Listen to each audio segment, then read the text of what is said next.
Harry stretched out his hand at last to take the yellowish envelope, addressed in emerald green to Mr. H. Potter. The floor.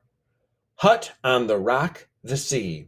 He pulled out the letter and read, Hogwarts School of Witchcraft and Wizardry.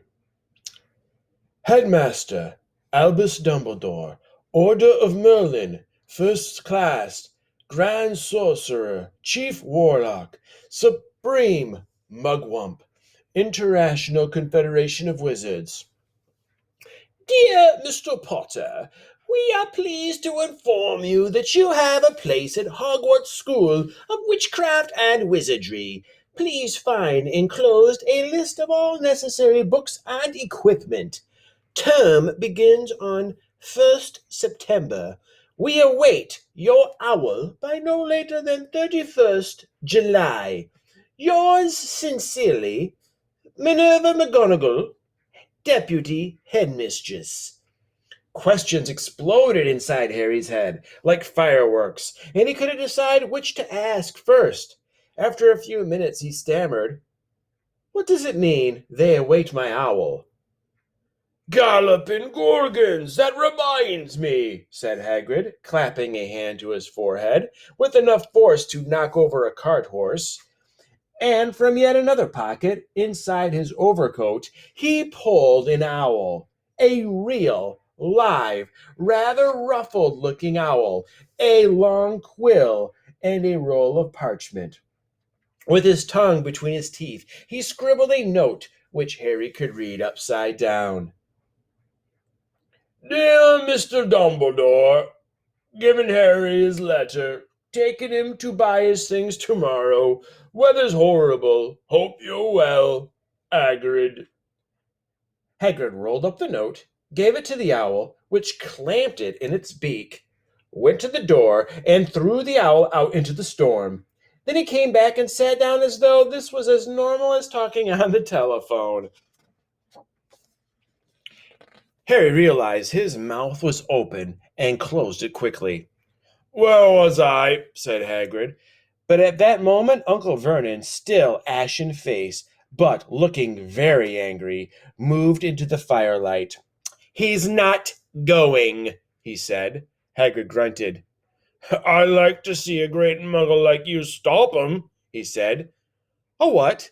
Said Harry, interested. A muggle, said Hagrid. It's what we call non-magic folk like them. And it's your bad luck you grew up in a family of the biggest muggles I ever laid eyes on. We swore that when we took him in, we'd put a stop to that rubbish, said Uncle Vernon. Swore we'd stamp it out of him. Wizard indeed. You knew? Said Harry. You knew I'm a wizard? Knew? Shrieked Aunt Petunia suddenly. Knew? Of course we knew. How could you not be, my dratted sister being what she was? Oh, she got a letter just like that, and disappeared off to that school, and came home every holiday with her pockets full of frog spawn, turning teacups into rats. I was the only one who saw her for what she was, a freak. But for my mother and father, oh no, it was Lily this and Lily that. They were proud of having a witch in the family. She stopped to draw a deep breath, and then went ranting on. It seemed she had been wanting to say this for years. Then she met that Potter at school, and they left and got married, and had you. And of course, I knew you'd be just the same, just as strange, just as abnormal. And then, if you please, she went and got herself blown up, and we got landed with you. Harry had gone very white. As soon as he found his voice, he said, Blown up? You told me they died in a car crash. Car crash? roared Hagrid, jumping up so angrily that the Dursleys scuttled back to their corner. How could a car crash kill Lily and James Potter? It's an outrage, a scandal. Harry Potter not knowing his own story when every kid in our world knows his name. But why? What happened? Harry asked urgently. The anger faded from Hagrid's face. He looked suddenly anxious. I never expected this, he said, in a low, worried voice. I had no idea when Dumbledore told me there might be trouble getting hold of you. How much you didn't know. Ah, Harry, I don't know if I'm the right person to tell you, but someone's gotta. You can't go off to Hogwarts not knowing. He threw a dirty look at the Dursleys. Well, it's best you know as much as I can tell you, mind. I can't tell you everything. It's a great mystery, parts of it. He sat down, stared into the fire for a few seconds, and then said, It begins, I suppose, with a person called, but it's incredible you don't know his name. Everyone in our world knows. Who? Well, I don't like saying the name if I can help it. No one does. Why not? Gulping gargoyles, Harry. People are still scared. Blimey, this is difficult. See, there was this wizard who went bad. As bad as you could go. Worse. Worse than worse. His name was. Hagrid gulped, but no words came out. Could you write it down? Harry suggested. Nah, can't spell it. All right. Voldemort. Hagrid shuddered. Don't make me say it again. Anyway, this wizard, about 20 years ago now, started looking for followers. Got 'em too. Some were afraid. Some just wanted a bit of his power, 'cause he was getting himself power all right. Dark days, Harry. Didn't know who to trust. Didn't dare get friendly with strange wizards or witches. Terrible things happened. He was taken over. Course, some stood up to him, and he killed them horribly. One of the only safe places left was Hogwarts. Reckon Dumbledore's the only one you know who was afraid of. Didn't dare try taking the school, not just then anyway. Now, your mum and dad were as good a witch and wizard as I ever knew. Head boy and girl at Hogwarts in their day. Suppose the mystery is why you know who never tried to get him on his side before. Probably knew they were too close to Dumbledore to want anything to do with the dark side. Maybe he thought he could persuade him. Maybe he just wanted him out of the way. All anyone knows is he turned up in the village where you were all living on Halloween 10 years ago. You was just a year old. You came out of your house and Hagrid suddenly pulled out a very dirty, spotted handkerchief and blew his nose with a sound like a foghorn. Sorry, he said, but it's sad.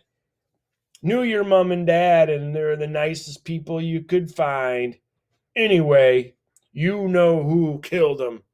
And then, and this is the real mystery of the thing, he tried to kill you too. Wanted to make a clean job of it, I suppose. Or maybe he just liked killing by then. But he couldn't do it. Never wondered how you got that mark on your forehead? That was no ordinary cut. That's what you got when a powerful evil curse touches you. Took care of your mom and dad, and your house even. But it didn't work on you. And that's why you're famous, Harry. No one ever lived after he decided to kill him. No one except you. And he's killed some of the best witches and wizards of the age. The McKinnons, the Bones, the Pruitts. And you were just a baby and you lived. Something very painful was going on in Hagrid's with Harry's mind. As Hagrid's story came to a close, he saw again the blinding flash of green light, more clearly than he had ever remembered it before. And he remembered something else. For the first time in his life, a high, cold, cruel laugh. Hagrid was watching him sadly.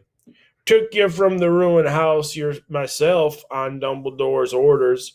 Brought you to this lot and load of old tosh, said Uncle Vernon. Harry jumped. He had almost forgotten that the Dursleys were there. Uncle Vernon certainly seemed to have got back his courage. He was glaring at Hagrid, and his fists were clenched. Now, you listen here, boy, he snarled. I accept there's something strange about you. Probably nothing a good beating wouldn't have cured. And as for all this about your parents, well, they were weirdos, no denying it. And the world's better off without them, in my opinion. Asked for what they got getting mixed up with these wizarding types. Just what I'd expect. Always knew they'd come to a sticky end. But at that moment, Hagrid leaped from the sofa and drew a battered pink umbrella from inside his coat. Pointing this at Uncle Vernon like a sword, he said, I'm warning you, Dursley. I'm warning you. One more word. In danger of being speared on the end of an umbrella by a bearded giant, Uncle Vernon's courage failed again. He flattened himself against the wall and fell silent. That's better, said Hagrid, breathing heavily and sitting back down on the sofa, which this time sagged right down to the floor. Harry, meanwhile, still had questions to ask, hundreds of them. But what happened to Sorry, I mean, you know who? Good question, Harry. Disappeared. Vanished. Same night he tried to kill you.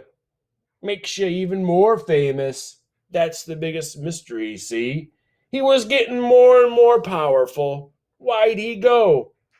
Some say he died, Codswallop, in my opinion. Don't know if he was even human enough to die. Some say he's still out there biding his time, but I don't believe it. People who was on his side came back to ours. Some of them came out of kind of trances. Don't reckon they could have done it if he was coming back. Most of us reckon he's still out there somewhere, but lost his powers, too weak to carry on. 'Cause something about you finished him, Harry. There was something going on that night he hadn't counted on. I don't know what it was. No one does. But something about you stumped him, all right.